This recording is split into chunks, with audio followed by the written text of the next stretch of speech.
It's Friday, July 4th. Welcome to today's episode, the podcast where we discuss the most recent installments of a different series every show. Nearly 4 years ago, Netflix released Squid Game, a South Korean dystopian survival horror series on Netflix. It quickly became their most watched series of all time, beating out Stranger Things with over 1.5 billion hours watched. For better or worse, it's left a lasting imprint on society, reigniting battle royale reality competitions like Beast Games, adding to an already growing global embrace of Korean pop culture. It's 6 episodes in this third season, and it's the final season. It was filmed back to back. When was it filmed? It was filmed in 2023. Yes, so back to back with the second season, but it just came out now, June 27th. We're here to review all those 6 episodes. And to briefly summarize what this whole show is about, it's a contest where there's 456 players who are all kidnapped, stuck into this arena, and they're all in financial hardship. And so they're encouraged to play out these deadly rigged children's games for the chance to win 45.6 billion won, or in US dollars, that's about $40 million. And so class disparity, exploitation, bigotry, human nature are all very strong themes. But for season 3 particularly, you've got CGI babies, crazy ladies, lots of stabbing, sneaking, terrible English dubs, curious side stories, Bitcoin bros, drugs not even out on the market yet. Should I go on? Well, actually, it wasn't a CGI baby. It was a robot baby. They didn't use a real baby or a CGI baby. What you saw was a robot being used. I don't think I believe you. There are several times we see that baby's face. Robot. And it looks very CGI. It's a robot. I promise you. Well, it was a CGI dog, right? The one that attacked, what's-his-face when he tried to check out the captain. Right, yeah, I mean, backstory. Yes, that one looked very CGI as well. You're saying that entire time, because I have a whole rant about the CGI baby, and that's a robot majority. baby. Majority of the time, it was a robot baby. Are they going to sell it? Is that a marketing? I don't think so. And do you want that for Christmas? That's crazy. That's a CGI. So 222 is not a CGI baby, it's a robot baby. Okay. What have your thoughts been on the prior 2 seasons before we get into season 3? I don't think I was as big a fan as the wider market was of season 1, not because I didn't like it, but because people found it like faultless. Like it just worked. And then season 2 happened and people started jumping off the ship and they started being like, this just doesn't make sense. I was kind of there from the very beginning. I was like, a lot of this would not work in the real world. However, I think that made me more embracing of the later seasons and more okay with them. In season 3, I think I walk away relatively like in a good mood about it, rather than I've heard just from the echoes of the internet that not everybody is the same case. I thought that season 1, it never reached the heights. I guess the show never reached the heights of the shock of the end of the first episode. I thought that as a season whole, like the first season, I would give it like a 7 out of 10 because I thought that it was fine, entertaining, kind of predictable, but I thought like the sets were cool and everything. Season 2, even the VIPs later on in the storyline? The VIPs are just something else.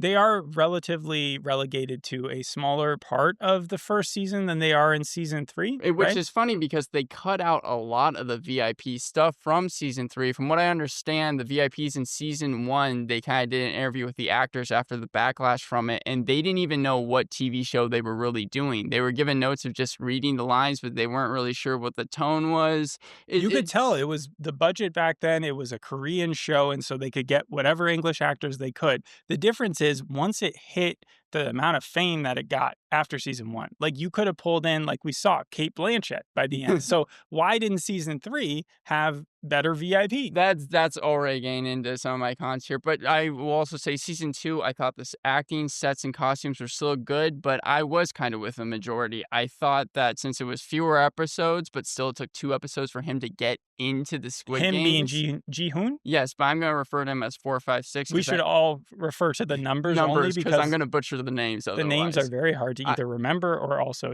But I thought that by the time they did that, and then they had to replay the running game, there were way less games. I would give season 2 maybe a 4 out of 10. I'll start off right now by saying season 3 I think was better than season 2. I'll agree with that. Yes, absolutely. In season 3 of Squid Game, after a failed rebellion, what do you think of the rebellion in season 2? With Uh, Ji-hoon, he shows up, he's trying to catch the bad guy and stop the games from happening, and then he finds out that his huge plan just falls apart because they discovered his little tracking chip in his tooth. yes. And so for the rest of the games, he's trying to like convince everybody to vote out and just leave, and he's unable to do so. So then he takes the guns of those guards and he starts shooting up the place As with a bunch of other people. finale is a massive shootout. Some people die. I thought it was His funny friend that dies. his only punishment, it seemed, was that he wasn't allowed to vote in the No, games. he was definitely allowed to vote. He just abstained. Yeah, but he also was like, it didn't seem like it really played that much of an effect. And I feel like they would They have treated done him with kid something. gloves. They realized him going in was like kind of a strange phenomenon to begin with. So they ask him several times whether or not he's sure about it. Once they actually bring him in, they kind of save his life at least, I would say, 4 or 5 times. And they give him the option to win, I feel like once or twice more than anybody else. He certainly is given like a little bit of plot armor by the actual frontman.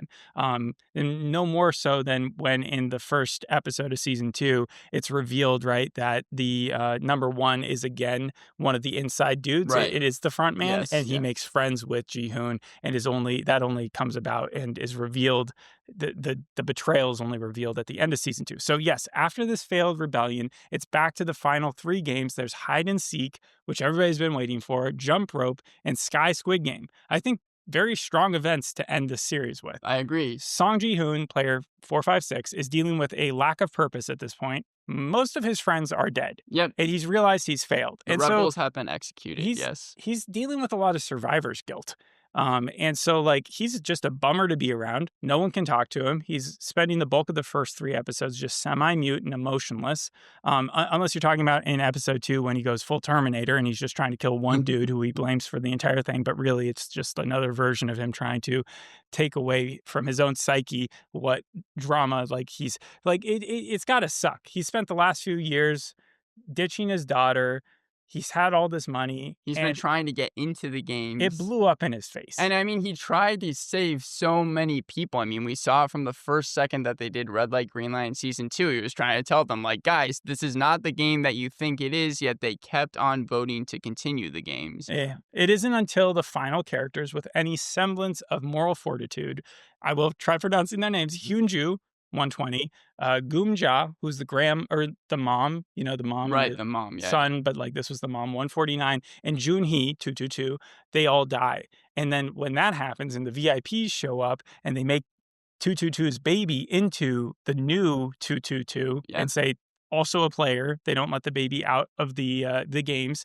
That's when 456 suddenly remembers why he needs to stand up to the dehumanizing nature of the games and rebel. Yep, and the VIPs, they were introduced at the beginning of episode 3. We see that they were actually soldiers that were carrying out executions in the hide-and-seek game. Oh, yeah. Well, they were allowed that in their introduction to go out there and clear the field of the remaining breads that might have still been alive. I don't think they're regular soldiers, though. Like, that was a once-in-a-lifetime opportunity for them, and they really liked it, and they were speaking English from the very get-go, which led, I think, most people who are watching the show to have to check the subtitles and make sure that Netflix hadn't accidentally switched them over to English. Meanwhile, we also have been following since season 2, No Yule. I don't know how else to say her name, but she is the soldier lady, Yeah. and ex-cop Jun-ho, who has been trying to find this island for the last however many years as well, with his friend, the captain, who is the most scummy, sus guy that he has never really is questioned his why he's helping him out so much. That was the funniest thing about season 2, because you could start Jun Ho's journey where he starts at season 3, cut out all of season 2 because it doesn't change. He could have woken up, yeah, in the last episode on the island where he was shot and just like crawled his way back up. I know it was a different island technically, Right. but like, yeah, it felt like there was a lot of loop-de-loo around the storyline of the games itself that didn't move too much. So Jun Ho's storyline of just trying to find this place. It just goes on and on and on and on. And that was the thing about season 2, it's like there was nothing noteworthy about it at Yes. all. Also, Jun-ho adopting 222 at the very end. What did you think of that? That was very strange. So He seemed like he almost became the new protagonist, I feel like, the yeah. main one, yeah. Okay, so it ends with No Yule is trying to break out from the island with the dad of the child who has cancer, right? Yes. And then the season ends with 456 sacrificing himself on the Squid Game for the baby. So the baby technically wins. The island blows up because they've been found out. But like you Jun-ho said, 246 makes it out alive. 246 does make it. That's Young Suk, and he's the father, and he goes from seeing his daughter again, seeing her get cured of cancer, to going right back to working as an artist at the carnival Yeah. in the next year. But somehow they had the money to cure her cancer, which was the thing that he was there for. I'm wondering where he got that money. Was that the front man who fronted them the money, or was it Jun-ho who suddenly had a bunch of disposable income? I was trying to understand because while the front man is definitely the villain for 3 seasons of this show, it seemed almost like the finale, they weren't trying to make him like a really good guy, but it seemed like they were trying to give him some moral center. Like It he felt like does they were go trying to do that more in season 2 to me. Like, really. once he did his final betrayal in season 2, it was like, I know you're betraying him because that's your job, but have you learned anything from Mm. being around Ji-hoon this long? Has some of that bled forth, and have you remembered why you originally joined the games yourself? Like, why you were that desperate? Maybe a bit of humanity has leaked back in, but it doesn't seem like it did. Not all that much. In fact, he spends most of this third season just tormenting Ji-hoon and trying to get him to reduce himself to the same level. To the Right. same, yeah. So now we get to do what we usually do at the end of the year, which is name off our 5 best and 5 worst, and just like compare. Because I've got my 5 favorite moments and I have my 5 least favorite moments, and you also have those, right? Mine are like 5 pros and 5 cons, Oh, okay, but definitely scenes in it. My first one, do you want me to start with the pros? sure. Okay, yeah. My first one was that the games were very intense. We only got 3 games, but a lot of the deaths worked in them. I did not think it was going to be able to do that. I thought it was going to be like season 2, where I didn't care about the deaths or the games or anyone. But no, I thought that they were really effective sometimes. I mean, like when the mom stabs her kid in episode 2, and that's Right. how it almost ends. It And then once they weeded off most of the rebels, and we were down to, I would say, less than 50 people starting in season 3. It was a lot easier to hone down on those emotional, impactful scenes. if there's one thing that season 2 did well, it was actually introducing those characters Really? to You the think point. so? No, because I wouldn't have said so at the end of season 2, but when we saw them in season 3, It was easy to remember. it at least was like, oh, okay, we don't have to get their introductions again. Right. Yeah. And it was easy for me to remember the people who had even died. Like the Thanos character was such a dipshit, speaking English in the way that he did, like half rapping. I mean, his name, Thanos, straight up Infinity Wars. He even says so. That's how he got the name. Right. Like he stood out within the bunch of psychopaths as one of the craziest. It was cool, or I thought at the time, I was like, oh, that's kind of a big villain to kill off. But you certainly had other people to take his place. I thought the other games, though, I mean, like the jump rope game was scary, and I thought that 222's death really worked there as well. It was super sad. Jump rope was like a throwback to the pedestal game from the first season, right, where you couldn't stand on certain glass pieces until Yes. it just crashed through. And the last one, the stage game or the All the plank height based ones were terrifying. Well, that was actually that was just another form of Squid Game, I realized. Yes, of course. But Yeah, that's why so they call it Sky right. Squid. But since it was the final game, yeah, I mean, like I just thought that especially the set designs for that worked really well. That was Right. my first pro. So your first pro is all the games. Yes. That's a big one. My first favorite moment was episode 2 as a whole. The Starry Night, I felt like it brought it back to its roots. We didn't really have a B storyline in that entire episode. It was all one game, and it was kind of like the 3% show that Netflix had a really long time ago, that Brazilian dystopian thriller. They had a similar type game where people were running around killing each other in one episode that was actually also pretty good. But this is like full battle royale. There's no team montages, and I felt like you're saying the game's being better this season. It just also made the lapses even okay. Like people, I think, have gotten really, really crazy about the fact that 222 had a baby in 10 minutes. Her Yes. water broke and she instantly gave birth. Mhm. And then she was walking around and able to the baby was cleaner than any other baby in that circumstance would be. It, it was ridiculous, but the episode was still phenomenal when you look back on it because they killed off the shaman lady. Yeah. Like finally, they kill off that really annoying lady, and before they did, all her followers as well when she walked into that room and then slowly walked out and then booked it. That was hilarious. There was a lot of funny parts, there was a lot of tragic parts, and I think it was the beginning of finally seeing Ji-hoon like piece it back together. We finally stopped seeing him just like overwhelmingly stuck in this like spiral of guilt. Right, and I didn't like the first episode because I thought that it was slow paced, but like especially when you just start off already in it because you know who's on the blue team with the keys and who's on the red team with the knives and like that whole entire time. It reminded me, I don't know why, vaguely of the marbles game because it was like kind of a different rooms and different places, but I Yeah. agree with you. I brought it back to what I liked seeing in Squid Game season 1. You had good guys and you had bad guys and you had people in between. And by people in between in that episode, it did feel like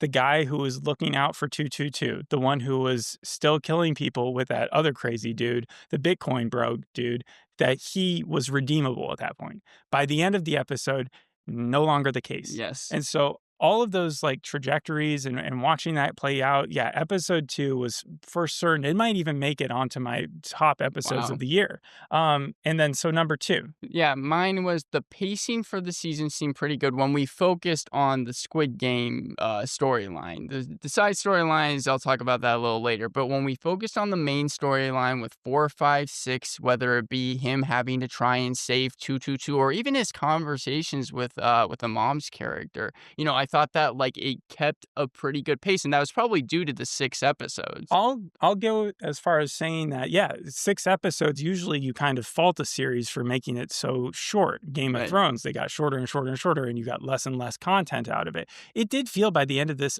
season that I had felt like I'd watched a full season's worth of content. And so, yeah, I guess the pacing can be credited for that. For me, it was that scene where where 125 launched the necklace from, and this was during the jump rope sequence, Right. to kill off. So it was basically whenever a bad guy dies, I had a favorite moment. But they killed off, what was the player that he really wanted dead?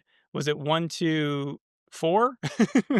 Like they're so close. But the guy who was Thanos' friend for I a know who while, you're talking who about, was yeah. addicted to drugs, who couldn't find his necklace, 125 finds it, he chucks it, and then Nam Gyu, I think, runs out, and he's the first person on the jump rope floor, and he opens up the necklace to find that it's empty, and then he gets taken off, and that was my second favorite moment of the season. I think my favorite thing with the jump rope, probably my favorite part is I believe it was the character that was pushing people off whenever they were making it to the other side. He gets up at one point, kind of sits up, and then the rope just smacks him off. It was a brutal death. You're saying when he attacked Ji-hoon because Ji-hoon Right. had forced him to let other people get Right. to the past. The shot of him just sitting up, looking to his left, and then that rope just smacking him in the face, and you see like his full face get lopped off was great. But I thought that the sets, my third one is the sets, costumes, and acting was good. Even when they're walking up the stairs, you see the bullet riddled holes.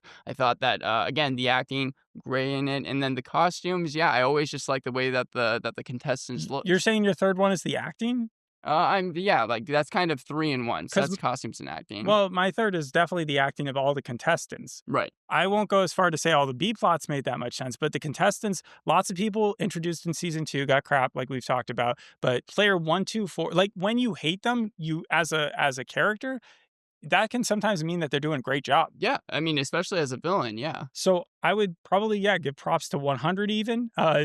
He stuck around all the way till the end. The mom son storyline, like all these actors did a great job. The VIPs did not. I hated how 125 saw his friend die, but I really liked the fact that they took a bunch of different psychopaths, and they took a bunch of different good guys, and they were able to find different shades and different lines for a lot of these characters, like when they wouldn't pass that line. Right. Now, eventually, when we got down to like the final 7 or 8 people, it was like 6 of the same character. Yes, right. Especially, yeah, with the So they ran out of Sky Squid, psychopaths. it was, and that Yeah, I think that's why they were put in a group. they made it interchangeable. And then it made it funny because then you have people like Lunchbox. And Lunchbox was the funniest term because I was like, how does that make you a lunchbox if you're the one being beat up to later on be just thrown out? And in other languages, for like the Spanish version, they actually used the term punching bag, Oh, which would have made a that lot would more make more sense. sense. Yeah, Yeah. but I would say most of these pros probably fall under just the fact that it's funny, the baby, the obliviousness of like the organ harvesting guards not realizing that No Yule wasn't on their side. Like she spent a full or however long the second season was fighting you guys about this, and you think suddenly she's just going to have a turn of heart? Like Right. that's just insanely funny. Okay. And that actually can lead to my fourth point because I found it funny and kind of compelling how in the finale for the series, the main character dies midway through. Now, a lot of main characters die in finales, but that usually happens at the end scene, sometimes even in episodes before the finale. But I this think it's was like 40 minutes in. this had like a good 30 minutes left in it, which Huh. I found funny because that's not usually when you kill off the main character, at I least. thought it was more towards the like the second, third. Like there was definitely a good third that happened afterwards, but that was mostly just to wrap up things and kind of give everybody their due. It's funny how the B storylines almost everybody survived. Right. So like New Yule was able to save the dad and the daughter survived, and then you have Jo-hoon. Obviously, his team of military bros all died, but Yeah.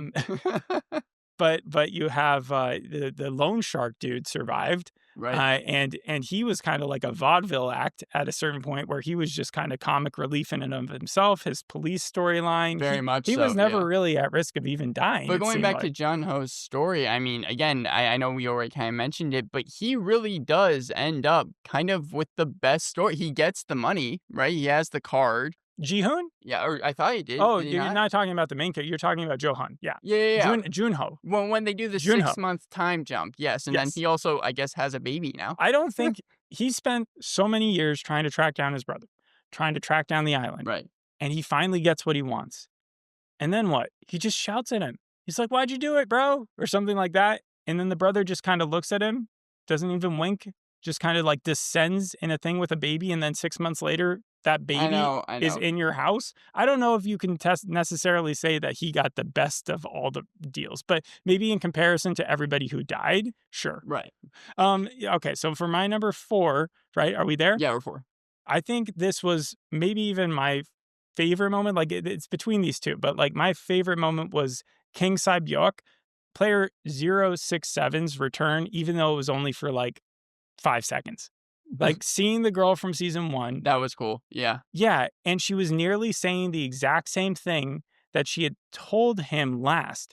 Because if you remember in season 1, he was about to go kill his friend right before the Squid Game, Right. right? With the knife, and then to try to save her and him, 067 and 465, right?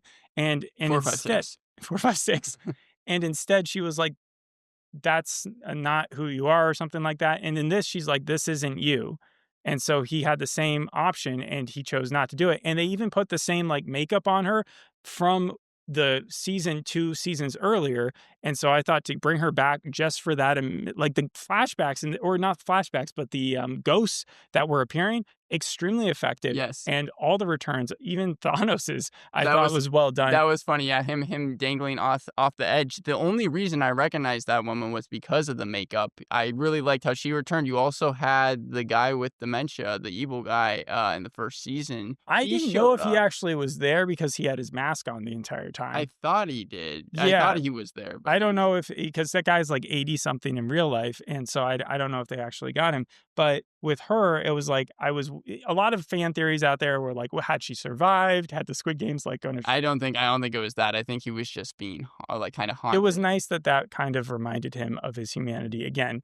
And then number 5. Yeah, number 5, it's just kind of ties everything up, but it succeeded in what it had to do. Thought this was better than season 2. Thought it was better than Squid Game: The Challenge, which I auditioned for. Okay. And I found it to be interesting. So it's like not really that much of a pro, but just yeah, I thought that this is going to get a passing grade for me, and I didn't think it was going to when we started it. Okay. And then for me, my fifth favorite moment was 222's death.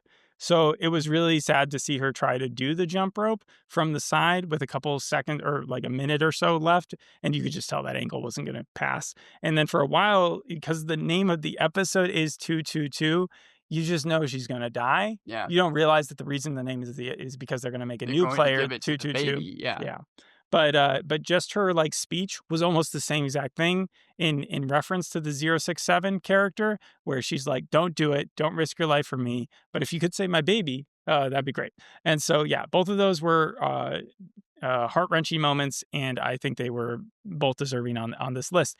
Then the top least favorite moments, top 5 least favorite moments. I'm just going to jump into it. We've already mentioned it. The VIPs this season, they were even worse than they were in season 1 when it came to the writing, the acting, even the ADR was so I don't think they're worse noticeable. in season 1.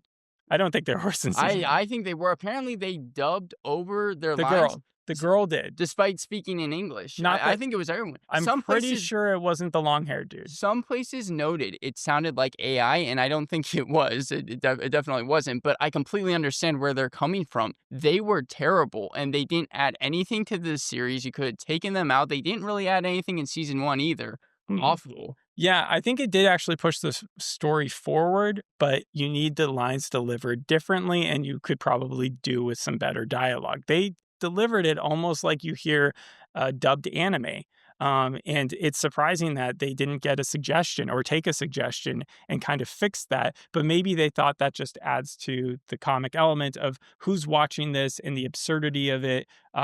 Yeah, I didn't write that the VIPs as one of my least 5 because I kind of knew that built in.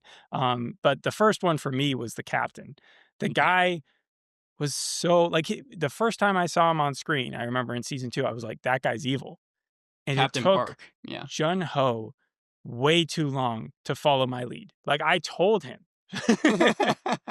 And I wouldn't be surprised if the internet is like applauding the guy who ended up getting arrested by the police for having at least the idea that this guy, I mean, he was so shady. He would take these phone calls away from everybody else. He would be holding a screwdriver in the middle of the night, and he wasn't questioned once. He was able to put one of his other guys on the other boat, and that guy just completely eradicated or killed the whole army that they'd put together. So yeah, the captain not being fixed in a different way, that was upsetting. And so that was one of my least favorite moments. Number 2, I feel like we're going to have a different opinion on this because 456 has that massive shootout in the last season and just he literally gets a slap on the wrist. That is it. And kind of piggybacking off of that, for this to be the final season, there was no even like fake victory for 456. Like, I get that they wanted all the villains to win. Fine. But there was not even a plan to try and take out the front man. Mm-hmm. Like, there wasn't even anything that 456 tried to do to be like, oh, maybe I can somehow get a 1-up and like show these people, kill them, something. There was nothing. I think he realized if he killed the front man, the games would still continue. He knew that even after season 1, because he saw the front man not the front man, but he saw the leader of season 1 die in front of him, and he knew the games continued. But there was never a point in season 3 where it seemed like he ever came up with a plan to try and like stop the games. By the end, remember in season 2, it was like, I'm going to try and stop these games. By the end, he's just playing them. That's it. I agree with you. So I'm going to take from a little bit my 5th one, and which is the takedown plan. And it's not just his; it's everybody's takedown plan is absolutely awful. But he has a daughter, and he completely dismisses her after winning all this money. He has to wait until he's dead before she even has a slight clue that he was actually like fighting on her behalf, and she'll never know to the full extent of it. All he wanted to do was stop these games, and he was given several opportunities in several different ways. And unless it was like gifted to him with a silver platter, he wasn't taking it. He should have he had several years to plot this out. He had so much money that he had still saved there. He didn't train up. He trained to shoot guns, but he clearly didn't train up physically as good as he could have because we saw him struggle against people with no training when he got there.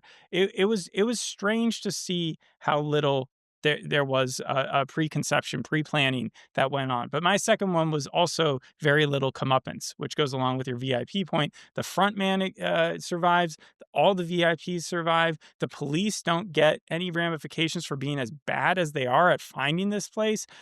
Kate Blanchett, I guess, so by that I mean the games in the US, nothing happens to them. They killed some guards, sure, season 2. They delayed the next games probably for Korea, like see if they decide to make it again. But who knows? They might just go ahead and build that factory up. That leads nicely into my next point, which is just about the boat storyline. Jun Ho, he shoots at the front man, gets a couple bullets near him, and that's how it ends. Yeah, that's his takedown plan. After all that time, 2 seasons, even surviving Captain Park, as you were just talking about a couple minutes ago, we only got the front man getting a couple bullets whizzed by his head, and then he goes down with the baby, and that's it. It was more like when he reached the top office, because he broke in there again. He got to the top office, he sees the screens, and he shoots directly at his brother then. However, once he breaks through and he gets to the window, because he realizes those are just television screens. Right. And then he gets to the actual window, and that's when he was like, he doesn't even shoot at his brother. He shoots around it, and then he like just puts he puts him in his scopes, but then he decides he's not going to kill him. And it's like, this whole time you just wanted answers, didn't you? Well, you know who had money and who could have probably like worked out answers had they not just spent all their time trying to get back into the games? Maybe 4, Gi-hun. 5, 6. Yes. I mean, also the fact that he just relied on that Spy Kids 2 move with the tooth transmitter, that's literally technology from 30 years ago. You would have millions of dollars. You could have put tracking software or done something that no one's ever seen before, but you go with something that is so obvious that these Squid Game people are able to find it no problem. Like that, yeah. Yeah, like you could have designed this so much better. He could have bought a satellite and just like started looking around. I don't know. It just feels a little crazy. Number 4, you have over 4 billion won available to all the people in the last stages. And it does look for a second like the O's, who are the people who are voting to continue the games, are going to finally concede and say, hey, we'll take the money. Why don't they? And they don't, because they see that they're up against a baby, and they're told that they only have to decide to eliminate 3 people. But they've just participated in a game where they'd been tricked the entire time. The red people came out and made it seem like more people were going to survive every single game. When are they going to get it through their heads that that's not the way the scenario will obviously play out? If it's the last game and there's only meant to be like one winner, then clearly they're not going to split the money like that. So why are these people so incentivized? And so I could not believe how crazy those crazy people were, because that was already when they could have walked away with millions of dollars each. Why be more greedy than that when your life is on the line? My number 4 was actually the voting system. I didn't really understand it. In the first season, it happens once, and it happens at the request of the players. Here, in season 2 and season 3, it happened after every single game, and considering that so many people had died up until that point, and like people were already talking about splitting the prize, why not just press O? And well, O is to continue the games. Oh, X I meant. Yeah. Okay. X. So they explained that after season, like when Gi-hun got there, they wanted to play the games a little bit differently so that people didn't feel like when Gi-hun kept saying, you're going to be trapped here, and this is your only time you'll ever be able to get out. They're like, no. You guys are safe. You'll be able to vote on it every single time, which made it so that Gi-hun had less power at convincing people. So it all made sense. It was just like the rule changes out of nowhere made for another reason why this was funny. Like when they said no one can attack the baby. In fact, no one can attack anybody. Anyone else, and then Gi-hun's invited personally to the front man's office to give him a knife. And then he's like, but if you attack all of them and kill them, you're good to go, man. My thing was that why did it was so predictable that they were all going to press X after a while, especially when you saw the amount of games left. So there was really no tension for it. Yes. Oh, okay. I keep on getting them confused. But what I'm trying to say is that it was predictable that the games were going to keep going, especially with the amount of episodes left, because that was the only way that the show was going to keep going. And the confidence to which the frontman kept saying, oh, of course they're going to choose to continue as soon as we enter the baby in the mix. It's like, you're so like that's just I understand for the sake of the show that makes sense, but not for like realistically. Yeah. I think everybody'd be happy with millions of dollars and saving their necks, you know? Just put me back on that squad car back into Homeland or wherever. What was Um your last con? my last con was the takedown plan by everybody. Even I would say Namgyu, like he kept on staying in the games because he had those pills and they made him feel immortal, Right. but he only had like 2 pills left. Even at the end of the hide and seek game, he only had 2 in that thing. He did eventually vote to X to leave because he realized without the pills he can't do anything. But I feel like had he had those 2 pills left, he would have continued going. And I'm like, dude, those pills are not going to last you throughout the all however many games there are. And so I just didn't understand his game plan. The front man's game plan, like he just had to lose his entire island. He had plenty of opportunities to just invite his brother for tea and explain the Tea situation and cookies. or trap his brother or do anything other than just lead him on this weird goose chase. No one's motivations made too much sense. Look at what happened with the lunchbox. I understand how it doesn't feel right to do what they did. Mhm. However, that easily was the best solution at that time. And then Ji-hoon decides, no, we need to all pick straws. Even though there's a man who's already beaten half to death, we know that making people pick straws is just going to cause chaos and everybody's going to try to kill each other again. And there's literally like 7 of you just there, including the baby. You could have walked across. I don't understand why he then insisted on doing straws. No, so actually that was my fifth con decision making, and my example was exactly that. Someone had already fallen off the platform in the second one. Everyone knew what the rules of the games were. I get that they were villainous, but the people that were villains that were kind of in that group were villains because they were playing the game. And I'm not trying to make an excuse for them, but I'm saying that like they were already saying, yeah, you guys, you had the knife, you had the pole, they were like, yeah, we won't kill the I know they baby. backed off so quickly And once then they saw that. and then it was like after that, no. Instead, they decided to kill. I liked episode 5, but they decided to kill all the villains. And then it was like, well, now one of you has to die. Well, What was that? that's different. So you're talking about the decision by the Bitcoin bro. That was insane. I don't know where he was coming from. Why he also didn't let Ji-hoon get to the other side Yeah, first when he right. was doing the final 3. But the whole scenario where he had 100 and he could have moved him to the other side and he insisted on killing him first. That didn't make any sense.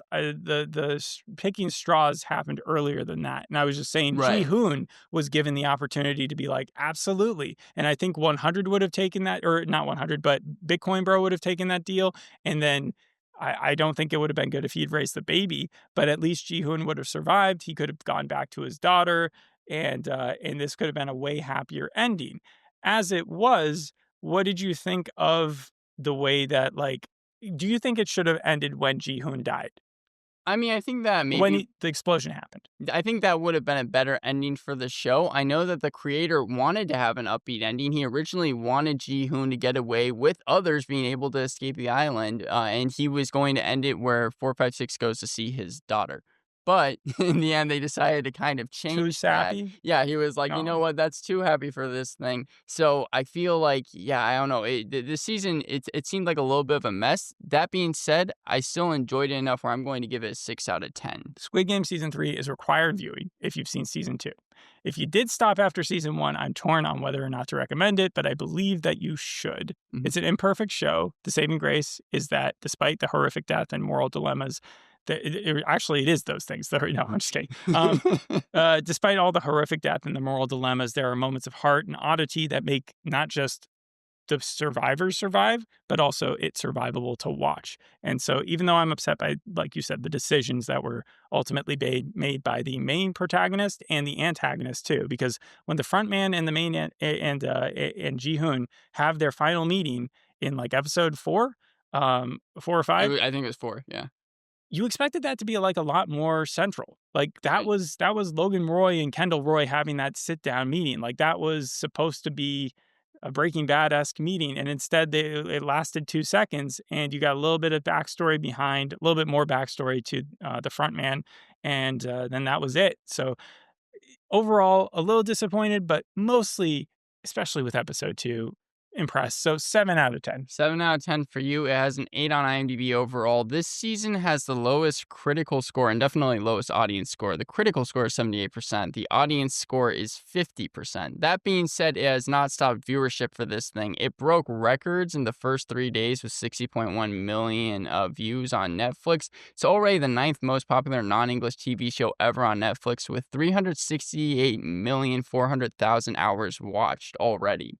So I'm sure it's probably going to maybe even take the number 2 spot. So it'll be Squid Game Season 1, Squid Game Season 3, and Squid Game Season 2 at the top of Netflix's leaderboard. Thanks for listening. We'll see you on the next episode. Hope you enjoyed this one. Bye. Bye.